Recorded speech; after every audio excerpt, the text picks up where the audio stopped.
This documentary is about Stanley Robert Peru, also known by his friends and his family as Bob Peru. After he passed, I discovered so many more things about his life and his accomplishments, and I wanted to capture those in a more meaningful way.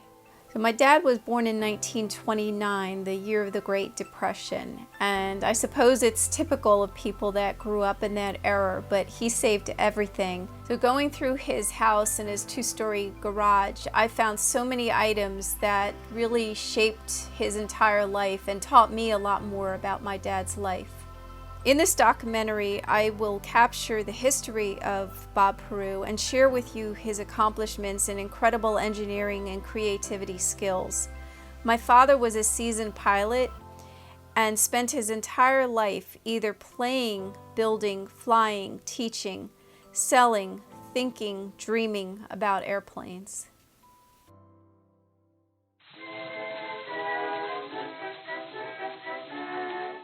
As I was going through my dad's belongings, I found an incredible number of pictures from the 1920s, 1930s, 1940s.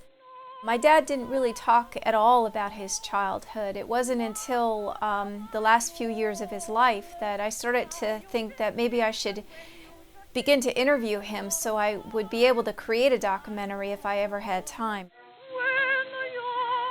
During that time, I found out a little bit about his life, but as I was going through the pictures that I found, things started to come together. For example, the one thing that I learned was that our name was originally Pearson. I always was told the story that our name was a long Scandinavian type name that got shortened at Ellis Island. Well, as it turns out, we were Pearsons, and one of our great-great-great-grandfathers was fighting in the Civil War and decided that he just didn't want to fight any longer. And he found himself in Peru, Indiana, and took the name of Peru, and that's how the history of the Perus got started. I asked my dad, why didn't you ever tell me the right answer, the real story, and he just said, well, it's not a very nice story, you know, to talk about. But that's a little bit of the heritage of the Peru family. And so as I was going through his materials, I was able to find some letters from Michigan. Apparently there's a number of Pearsons that are relatives in Michigan, and some letters from family named Pearson. So it seemed like what he was telling me was pretty accurate. In some of the documentation that I found, I know that my dad lived somewhere near Menlo Park at one point, and they apparently lost their house right after he was born. They couldn't pay the mortgage. And then it seems like at some point they were able to buy a house, and then that's the house that many of the pictures that I found were filmed against as a backdrop. And it ends up being the house that my dad ended up having when he passed away. So it was a family house that really was in the family for quite a long time. He was pretty much born there, and then lived in there all the way up until he passed. I've got pictures of that house, and this garage ended up being something that was important for the entire family. It was a garage that his dad built a business out of. His dad was a mechanic, and my dad later on, when he was older, ended up manufacturing model airplanes out of that same garage. So the garage has quite a family history in it in terms of a way to make a living for the family. I found pictures of chickens on their property. My dad lived at this house in Island, the Woodbridge area, before Route 9 and Route 1 was even a vision on a map. And lots of pictures of his mom and dad holding him as a baby, as well as his grandparents. So to me, you know, all the pictures indicated that he was loved when he was born. I know it was a hard time, but it seemed like there was a little bit of goodness in his life until he got older. I know his dad was in World War II and suffered a lot from alcoholism afterwards, and they had quite a bit of money problems, but I think that was typical of people that fought in the war. I did find a newspaper article when my dad was 7 years old. He got his picture in the paper for winning a pen and pencil set for his entry in the National Billy and Ruth contest sponsored by the Service Hardware Company of Main Street. And again, what's incredible about this is 1935. The fact that he and his mom and dad kept this newspaper article all these years is a real testament to them. You know, it was helpful to me to kind of put together a documentary about his life. During his last year, I found out that he loved his grandmother very much. I found a very cute card that he drew in crayon for her. He also had a dog that he told me was a stray, and he was able to convince his mom and dad that he was allowed to keep the dog, and he loved the dog very much, and I found a lot of pictures of the dog. He did share with me an incident that happened with him sitting in the back seat of one of these old antique vehicles. At the time, obviously, that was a modern-day vehicle. But his dad, after a fishing trip, told him to go sit in the back of the car, and as he closed the door, the back window shattered. His father thought that he had done something to shatter the glass, and so he got in trouble. But it just turned out that some of those old vehicles just didn't have very good, adhesion of the window to the frame. So I think one of the most interesting pictures that I found was a series of pictures when they were building the two-story garage. This garage ended up being an important focal point for not only his dad's dad, but for my dad, and later on for me when I was trying to sell his house. So the pictures that you're seeing is my dad's dad working on building this two-story garage, which ended up being a mechanic shop. And when I was getting out all the machinery from this garage, you could see the old-fashioned pulley that they would use to lift the cars back in the old days when they used the garage as a mechanic shop. My dad, obviously, what he used it for was for manufacturing radio control airplanes, and all of his custom-made machinery was down in the lower half of the garage, and that's where he would cut the balsa wood, and he had a very intricate way of sucking up all of the sawdust and having it ejected out of the roof so that he wouldn't have to breathe all the sawdust as he was sawing the balsa wood. And then the assembly line was on the second floor. So he would have stations of all the parts, and he would put together his balsa kits. And of course, back then when he was doing this, that's when Mike Salvador came into our lives, and he had worked with my dad through Champion Model Airplane Company and then Balsa Products. One of the interesting things we found when we were clearing out my dad's house was a World War II Army uniform, and we didn't really quite know whose it was. It was small, so we didn't think it was my dad's. But what we did is we looked up signature cards, and we realized that it was his dad that was in World War II, and it was his signature card that we found. The actual uniform was in great shape. The story that my dad told is that he couldn't hold on to money. He'd sell chickens and he'd work on cars, but then he'd take his buddies down to the local bar and spend it all on booze. As I was going through all of the pictures, I found a last man standing picture. In fact, I found several of them. Stanley Charles Peru is prominently shown right in the middle of the pack. What I found out, the one thing that I wanted to find out from my dad before he passed away was how he got his start in model airplanes. And so one day we were in the kitchen and I started to learn a little bit about this. He started when he was 10. During World War II, he made Comet and Joe Ott airplanes from kits. These kits used cardboard formers and spruce stringers because of the shortage in balsa wood during the World War II. His dad, Stanley Charles, took him to a scientific airplane company in Newark, and Dad bought his first gas engine. This was an Olson 23, and then Dad went on to buy a Cleveland Cluster and flew it behind the house, and so that was the first airplane that he flew, was a radio control airplane. Dad continued his interest in building model airplanes and flying them, and he joined several local model airplane clubs. So my dad's dad was alcoholic, and I know my dad didn't think too much of him, but thank God that he got him hooked on airplanes at such a young age, because my dad just loved his airplanes from that point on. My dad graduated high school in 1946, and shortly after that he graduated Roosevelt Aviation School in 1948.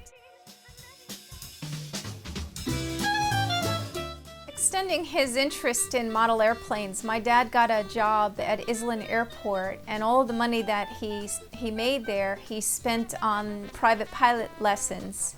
And at the age of 17, he got his private pilot's license, which was actually before he got his driver's license, so something that he was actually very proud about. He continued taking aviation lessons at Roosevelt Aviation School for another year, and he became a certified power plant and aircraft mechanic. So going through my dad's belongings, I found a newspaper article from 1947 with his picture in it. He was in the picture along with his future brother-in-law, Ben Jacoby, and it featured them as RC model builders planning on going to an open contest sponsored by the Seawarren Airliners Model Association to be held at the Seawarren Flying Field in New Jersey. Come on, it's time to get up. Come on, Sleeping Beauty, wake up. You gotta get up, you gotta get up, you gotta get up this morning. In 1948, my dad joined the Air Force Reserves and was stationed in Newark Airport. However, that base was closed down and all of the employees were transferred to the Floyd Bennett base in New York. It was too expensive for him to go to New York and then travel home on the weekends, so he entered into the inactive reserves and gave his name to the local draft board. Well, as it turns out, the Korean War started and Dad was activated from inactive reserves. He was sent to duty at the Goodfellow Air Force Base in Texas. He actually enjoyed being in the Air Force Base. He told me a few stories, one of which he had to sand the floors of the barracks after an inspection because there was too many burn marks. During the war, my dad was stationed in Texas for 1 year and was the mechanic for all the AT-6s. There was 220 AT-6s on the base, and he was in charge of fixing all aspects of the AT-6s. In 1951, Dad left Goodfellow Air Force Base in Texas with honorable discharge papers. His paper said termination of active duty, AFL 3912. After the war, he became an appliance service mechanic for Sears and Roebuck, and in 1952, he graduated the Lincoln School of Welding. In 1952, my dad was still very active in radio control airplanes. He was a builder and he was a member of the Perth Amboy Model Airplane Club. I found another newspaper article with his picture prominently displayed in it, and he was one of 5 winners of the club out of 1,000 entries. This was the Metropolitan Model Airplane Contest, and Dad took first in the Class 1/2A senior event. So somewhere around 1955, 1956, my dad had the great idea that he should become an entrepreneur. He opened up a hobby store on Shrewsbury Avenue and then moved to White Street in Red Bank. He felt that there was a future in being an entrepreneur, and his background was very strong in the aeronautic industry. He identified suppliers through Polk's and Kramer Brothers in Newark, New Jersey. These would be original suppliers of model airplanes and other hobbies. And then he moved on to the BP Paul in Philadelphia, who then became the next supplier for his hobby store. He focused his store on model airplanes, Lionel trains, and he actually was an approved service repair person for Lionel trains. Around the same time that my dad opened up the hobby store, he was also dating my mom. My mom knew my dad through Benny Jacoby, who was her brother, who was hanging out with my dad building model airplanes, and he was also in the model airplane clubs. She didn't know many people, but she really respected my dad for his talents and his brilliance and creativity in the aeronautic industry. And so they were married somewhere around 1956, 1957, again, somewhere around the time that he opened up his hobby business. So in 1959, my dad wrote an article on fiberglass resin finish that appeared in American Modeler magazine. In the article, he reveals the secret of creating a high-quality resin finish on the surface of the airplanes that resists fuel spills and surface wear, which can occur with the application of butyrate dope. So the idea is that the fiberglass resin is applied first, and it dries quickly and allows the butyrate dope to have a much more polished and wear-resistant surface. Our personalities and work ethics are shaped very strongly by our childhood experiences. Hobby Headquarters is a very strong and vivid experience that I needed to share in this documentary. My dad always had a wad of cash in his pocket, and I always was amazed at how he organized his money from ones to fives to tens to 20s to 50s to hundreds. And he got up early, probably 6 o'clock in the morning. He'd be out the door and I wouldn't see him until 6 or 7 o'clock at night. I never really saw him read a paper or watch too much TV. We would go to airplane contests, and he just spent his entire life with his business and making and designing airplanes. 1960, I was born. I was the first grandchild on either side of the grandparent families, and so there was a lot of excitement. My mom and dad was obviously excited, and all the grandparents. And 2 years later, my brother was born, David Peru. Some of my earliest memories were sitting on the carpet in the living room with my dad, waiting for my mom to come home from bowling with her friend. We'd be eating crackers and playing with the Lionel trains. The Hobby Headquarters was not only an important part of my dad's life, but it was an important part of my life from the time I was born through age 10, 11, 12 years old. After school, I'd go down to Hobby Headquarters and help my dad dust boxes, straighten boxes, mark new inventory in. I even was responsible for making sales with the cash register. I had a cheat sheet up to $20 that would allow me to figure out the tax involved with making a sale. When we didn't have a lot of customers, I was able to roam around Red Bank. I'd go to the vinyl stores, buy records. So it was a really fun time, but you know, I worked hard, just as hard as my dad, in the hobby industry. Over the years, the hobby industry evolved. My dad eventually got into slot cars, and in the back he built, I think, 3 or 4 slot car tracks. One of them was called the Mickey Mouse track. We had slot car club that was developed, and the people would come in Friday night and they would compete against each other. And I know there was kind of several years that went by that I wasn't able to compete, but finally one year I was old enough to be able to compete with the other teenagers and adults in the slot car club. So that was a big deal. They would have trophies and awards, but it was quite an exciting period of time. I got to learn a lot about slot cars. In fact, we would sell spare parts to be able to build slot cars, and I got to the point where I could actually build an N-gauge car from scratch.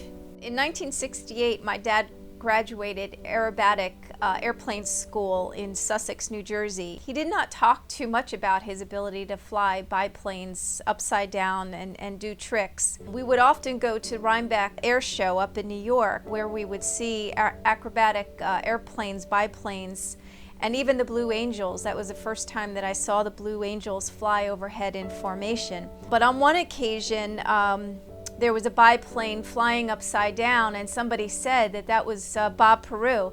I had no idea that my dad was in the air flying biplanes during that show. Rhinebeck Aerodrome was founded in 1958, and the mission was to preserve and restore the aircrafts of the World War II and the golden ages of aviation. That was certainly an amazing day for me to see my dad flying that biplane. Around 1968, 1969, my dad eventually began moving into the wholesale end of business.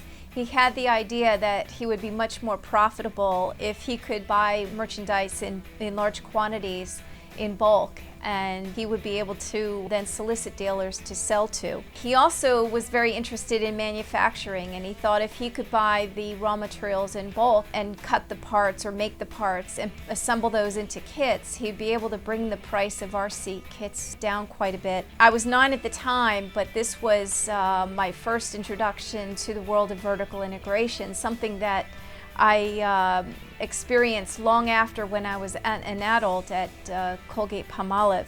Vertical integration is essentially making raw materials and incorporating those raw materials into finished product. It's a process that helps companies hold down the cost of finished product. My dad's wholesale business was called Shore Hobby Supply, and he knew that business to business was even better than the retail end of hobby headquarters. And during this period of time, his career and his business was really escalating quite well.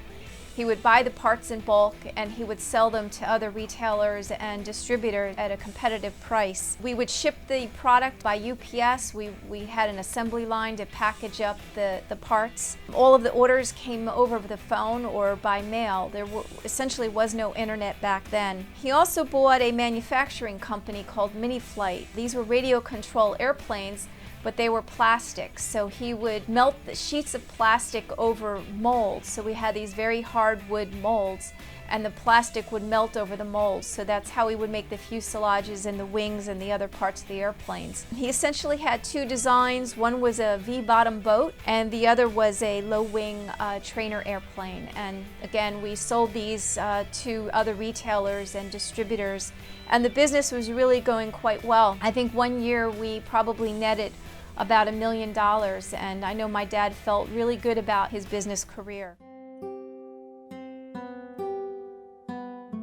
In the mid-70s, when his businesses were going really well, he also enjoyed his airplane. When I was a young child, he had a two-seater Tri-Pacer airplane. But as his businesses were doing well, he upgraded the Tri-Pacer to a Cherokee, which was a beautiful airplane. It was a four-seater, license plate N9418 Juliet. Loved the Juliet, and we used to fly on the weekends to different family excursions. We used to go to Smithville and some of the other local airports. In the mid-70s, I also was involved with judo, starting off as a white belt at I think 9 years old, but quickly advancing to the upper ranks. By the time I was 16, I got a black belt, and I was very fortunate that my dad would use his planes to fly us to the competitions around the nation. So he would take us to the AMCAN judo competition that was held in Canada. He took us to the Pan American Games in Texas, and in California we fought in the national championships. Oftentimes I would go with some other members of our judo club, but sometimes it would just be my brother or my dad and myself. So we're very fortunate that we got to go to these national competitions by plane. Mid to late 70s, there was a gas shortage and UPS went on strike, which had a tremendous impact on my dad's businesses. We went from a very thriving, growing business to a business that was nearly bankrupt. We ended up liquidating a lot of the merchandise, and eventually he sold Shore Hobbies and Mini-Flight Company. At that point, my dad had to reinvent himself. My dad began a new career as an airplane pilot. He worked for Asbury Park Airport and for the Marlborough Airport as a flight instructor, a chief charter pilot, a chief flight instructor, and an acting airport manager. In 1977, he passed the New Jersey Civil Service exam for an Aeronautical inspector and was hired by the New Jersey Division of Aeronautics. In that role, he updated the FAA on airport statistics and participated in security, crash, fire, and rescue operations. Around that time, my dad got his certificate for teaching ground school. He started teaching ground school for new pilots and went to work for Monmouth Airlines as a line pilot. From there, he moved to Princeton Airways, that was around 1981, and became the chief pilot for their commuter airline. Dad was the chief pilot, and he was in charge of pilot training. He had a staff of about 19 pilots requiring reoccurring training. He ran the ground school there and had a monthly schedule teaching the chieftain systems and components, normal procedures, emergency procedures, and troubleshooting procedures. One interesting fact that I found out about my dad that I hadn't known before was that around 1981 he was also going to night school, working on getting his bachelor's in science in aviation science.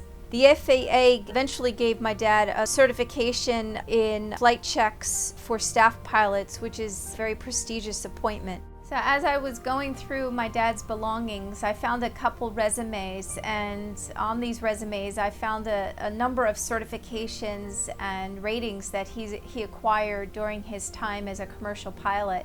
Air transport rating, airframe mechanic certified, power plant mechanic certification, check airman 6 and 12 month, flight instructor, CFI-I, corporate captain, inspector, Division of Aeronautics, State of New Jersey, acting general manager, director of operations, chief pilot, line pilot, and dispatcher.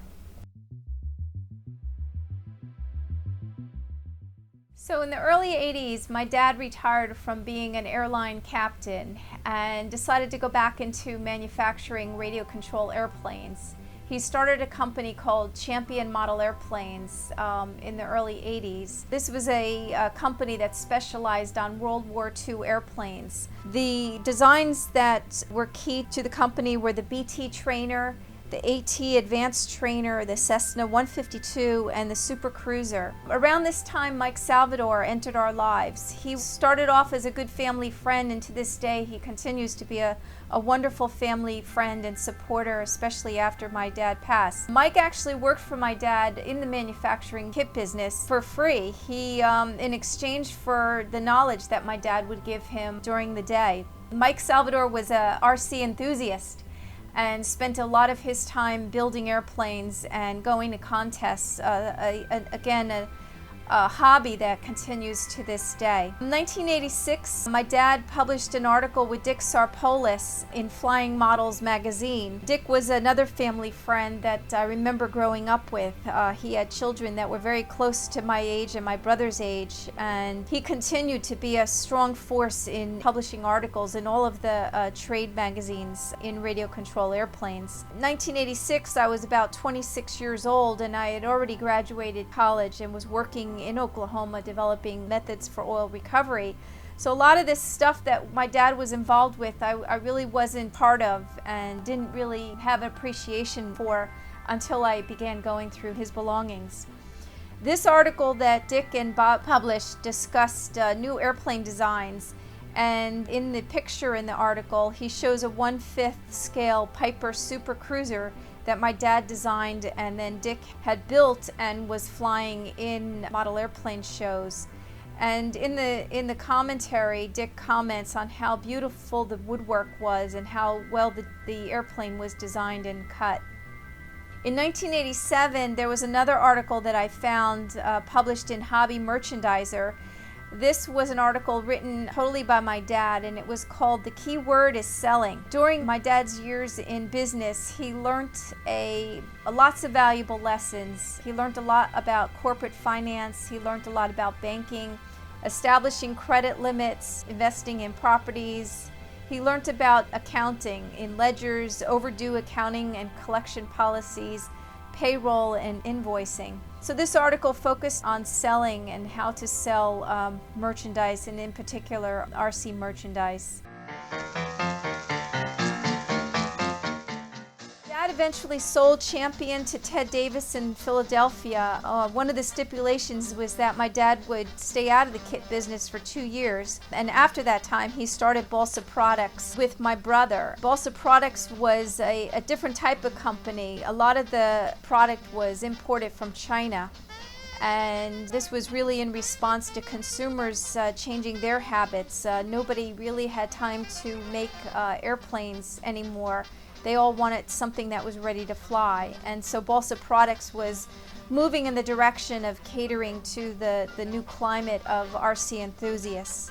Probably the most interesting item I found in going through my dad's belongings was a wooden card catalog that he must have created when he was a young child. It was filled with index cards, and each card had a picture of an airplane that he must have cut out from a magazine or a publication. He used the card catalog for inspiration to identify the next cool airplane that he wanted to make in his manufacturing business. My dad decided to go into business with my brother. My brother was a recent graduate from Syracuse University with a programming degree, and it was very attractive for him, my dad, to continue his wholesaling business from his own home using the internet at this point. And my brother did all the programming for creating a website for my dad to be able to sell a lot of the hobby parts. The company was focused on importing ready-to-fly and almost ready-to-fly airplanes from China. These were mostly for the younger generation of RC enthusiasts. They also sold epoxy glue, and they began to broaden out from engines to electric brushless motors. My dad also spent a lot of time packaging RC radio control crystals with different frequencies. He and Mike Salvador were designing and manufacturing balsa kits in the two-story garage for the middle-aged and the senior RC enthusiasts who were still making kits from scratch out of balsa wood. And there's a number of new airplane kits that my dad manufactured back in the early 90s to the mid-90s with Mike. With all the businesses, my dad attended the trade shows on a regular basis.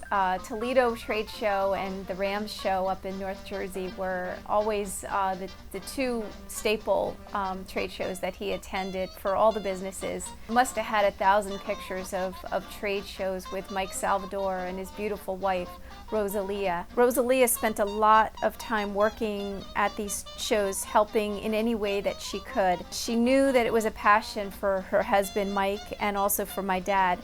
RC wives had to endure long hours at these events, which often included long award and dinner nights. In recent dinner with Rosalie, I talked to her a little bit about her time that she spent with my dad, and she remembers bagging airplane parts and glue in hotel rooms, getting ready for the long days selling at these trade shows. Mike remembers one incident demonstrating a box cutting knife and getting cut. They didn't bring a first aid kit to that show, and so my dad had the great idea of epoxying his wound together with some of the epoxy they were selling at the show. And lo and behold, it worked perfectly well. Dad was a true competitor, which revealed itself when we used to go to judo competitions. After a long trip to a competition in Virginia or Canada, if we didn't win, he wouldn't speak to us on the way back home. In the 90s, Dad became a force at RC model airplane contests. He would go to all the tri-state local events, Muncie, Indiana events, and even Florida events. I found 1,000 pictures that documented his winnings at these events. I took a look at my dad, and he looked so happy and in his element. A flashback to my early childhood memories of being on the airfield with him and hearing the high-pitched sounds of the engines and the smell of fuel. In 1993, the St. Petersburg Pasco Times newspaper published an article on one of the flying events that my dad attended. He went there with his good friend Joe Bashar, and the two of them were interviewed by the newspaper. It was a kind of a day that caused most pilots to worry, but Joe Bashar and my dad decided to take their airplanes up into the air anyway. "I'm crazy to even try," said Joe, "but I'm from New Jersey and I came all the way down here to Florida to fly." The wind was crazy that day. Usually they fly up to about 15 miles per hour, but the wind was just out of sight. At the first drop of rain, they finally got off the field and took their airplanes into drier turf. In 1994, the two of them went down to Florida again. The Tampa Tribune newspaper came out and did an article again at one of these airplane contests. Airplane enthusiasts make for great fans. The masters of model airplanes are at the Odessa Winter Fly, and it's a crash course of fun. The scene is like the pits at an automobile race. Engines are blasting to life, and they cut off just as quick. Teams of men are huddled over their machines. Curious onlookers peer over shoulders and ask tons of questions. The screaming engines are a sight for the model airplane fans. There's about 65 pilots from 10 states and Canada that filled the Pasco Model Pilot Association field. My dad went to this event with Joe Bashar and then also my brother Dave. My brother and my dad drove all the way from New Jersey down to compete in more than 6 events. My dad says the hobby keeps the seniors off the corners on the weekends. He has modified the back of his gray van with wooden racks that holds the myriad of model airplanes, the wings, the engines, the radio control units. My brother Dave serves as my dad's timekeeper and vehicle assistant. They also set up a retail tent with stacks of model airplanes from balsa products that he and my dad wanted to sell to try to offset the cost of the trip. In the picture, in the newspaper article, my dad is working on one of the 15 radio control antique model planes that he was using during the competition. This particular competition was the 3rd annual Winter Fly competition at the West Pasco Model Pilots Association field in Odessa, Florida. So with all of the manufacturing businesses that my dad had, he collected and he built a lot of the balsa cutting machinery that he used in his manufacturing business. When he passed, one of the daunting tasks that I had was finding a new home for all this machinery that was housed in the 2-story garage. Luckily, Mike Salvador and Dick Sarpoulos were able to help me find a buyer for all the machinery, and they came with 2 long flatbed trucks and pulled out all of the very heavy machinery that he had. I was very thankful for my dad's friends and the buyer to help us out in that way.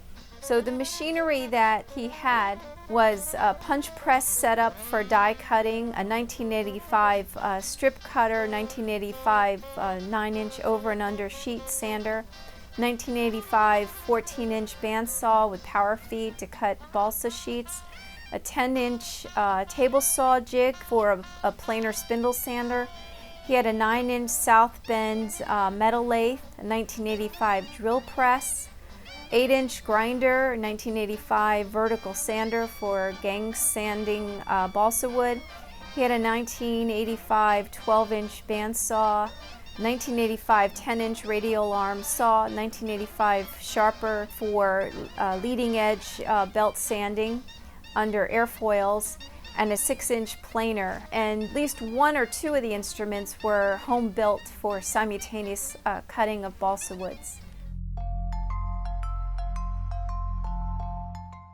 In the late 90s, early 2000s, my dad became a political activist in the township of Woodbridge for senior citizens and the homeowners in his little community of Island. In 1997, he wrote a letter to Senator McGreevey about the rising property taxes and car insurance premiums in New Jersey that were desperately impacting the seniors' ability to live in New Jersey.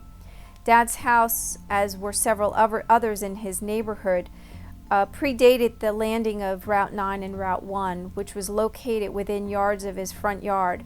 As the state continued to widen the Route 1 and Route 9, and businesses kept pouring in to the left and to the right, these homeowners found themselves in a loud and hostile environment with the fast-paced cars and trucks constantly humming in the air.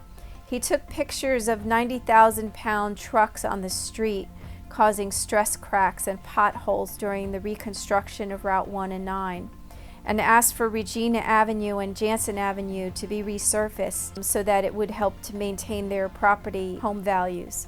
He also took photos of them widening Route 1 and Route 9 and said that they devalued the homes because of the increased noise pollution and restricted access to their homes. He asked for tax relief on behalf of his neighbors, and he asked for trees to be planted in the buffer zone between the community and the Route 1 and 9 to prevent the noise. He also took photos showing that how the construction was covering up a storm drain on Julius Avenue, causing the water to back up. In 2003, Dad fought many battles, including McGuire Car Dealership, the overflow parking problem, which also was a problem in his neighborhood. He wrote countless letters and petitions to the planning board professing concerns about the traffic on the local streets, particularly where the children were playing and getting on and off the buses before and after school. Dad also talked to the mayor about putting in sidewalks for his neighbors, another detail that was lost by Woodbridge Township. In 2005, Dad took pictures in front of his home showing how the tractor was apparently knocking down trees as they were mowing the grass. Another idiot move, as my dad said in his words. The mayor's office became to know my dad very well. He would walk in and they would know him by name. And when he passed, I was happy to receive a grievance letter from them, stating how sorry they were that he had passed. So my dad loved to fish, and he bought a couple boats, and he used to go out with my brother and fish quite a bit. His love of fishing, I think, stemmed from the fact that that was the one thing that his dad did with him when he was a young child, and it's probably the only good memory that he does have of his dad. And to this day, my brother still continues to fish and absolutely loves fishing, and it's something that he's now passed on to his two children, Zachary and Adam. When my dad finally retired from model airplanes, he took up a hobby of gardening, and he was so pleased with himself and all the vegetables and herbs that he grew in his backyard. He would show me his garden every time I'd visit his house, and he shared his love of gardening with his grandchildren, who would come over, and he'd give them a bag and they'd go out in the backyard and pick whatever vegetables they wanted. He loved to grow tomatoes. We had a lot of tomatoes coming over our house, cucumbers, eggplants, string beans, and various herbs. So it became a very nice pastime for him when he finally got out of model airplanes.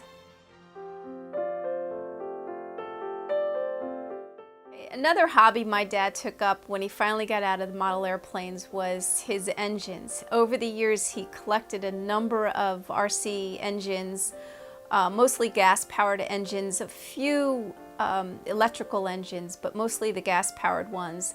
He had a room in his house that was dedicated to cleaning and testing the engines, and he created an engine list, and he would publish the list, and people would send him money, and he would send out the engines, which were refurbished. And but before he'd passed, he was in a facility, a nursing home, and we got motivated to try to sell his engines. He probably had about 100 left.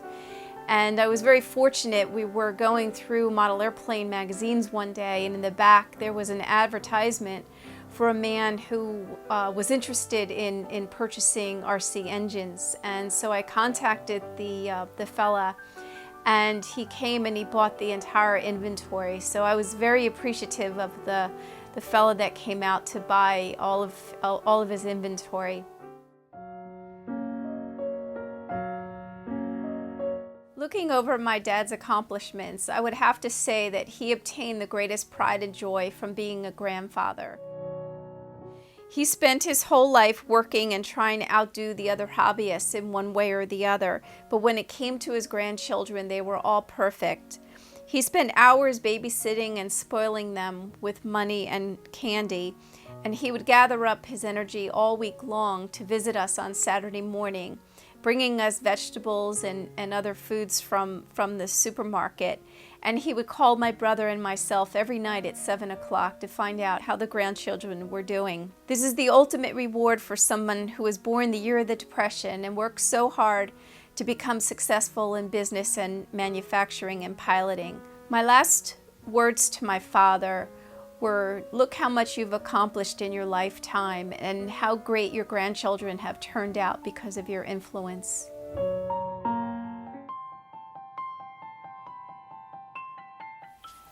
When my dad passed, many people published articles and sentiments about my dad's life and the influence that he had on their life. We purchased a placard at the American Modelers Association Museum in Muncie, Indiana, at the Walk of Fame. So this is a brick walkway that goes around the museum. And so we were very pleased to see the brick, and they sent a number of items and picture of the brick, which we have now for the family. The AMA also published a donor spotlight article about my dad that covered his life and his contributions to the radio control industry. And that was published in May of 2014, not too many months after he passed. Yeah, Dick Sarpolis, who was a family friend that my dad knew for years and who wrote many articles on the airplanes that my dad manufactured, published a tribute about my dad's life.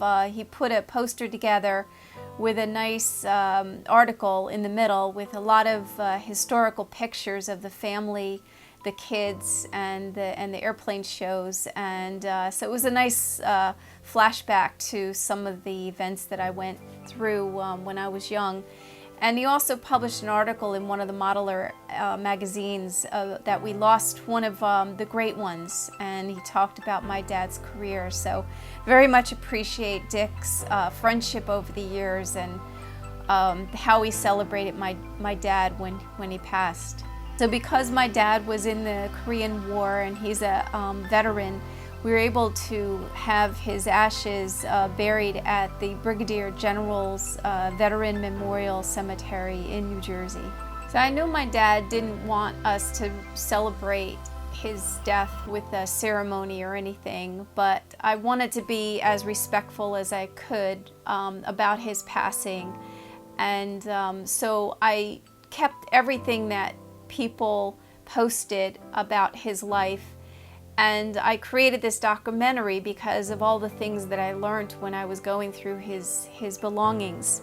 My daughter Cora, who was the first grandchild from my dad, was very important to him, and he very much loved martial arts, and he got her going to martial arts when she was 5 years old, and he used to take her to many events, the tournaments, as well as to Taekwondo practice, and he was a big influence in her life. And I would say out of all the people that posted things on Facebook or published in magazines, what she wrote on Facebook was probably one of the most memorable. And what she said when my dad passed was, "To my amazing grandpa, I am so lucky to have such a wonderful person in my life. I have so many amazing memories of you taking me to some of my first Taekwondo classes, bringing bagels Saturday mornings, and your 7 o'clock phone calls every night, and the countless stories and lessons you shared with me.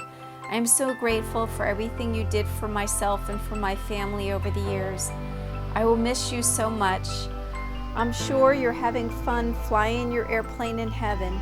Love you, Grandpa." Dad always said he tried to perform each day better than the day before. As he matriculated to the head of the Peru clans, his ability to become an important part of everybody's lives grew as well. He was a good father, a great role model, and an excellent grandpa.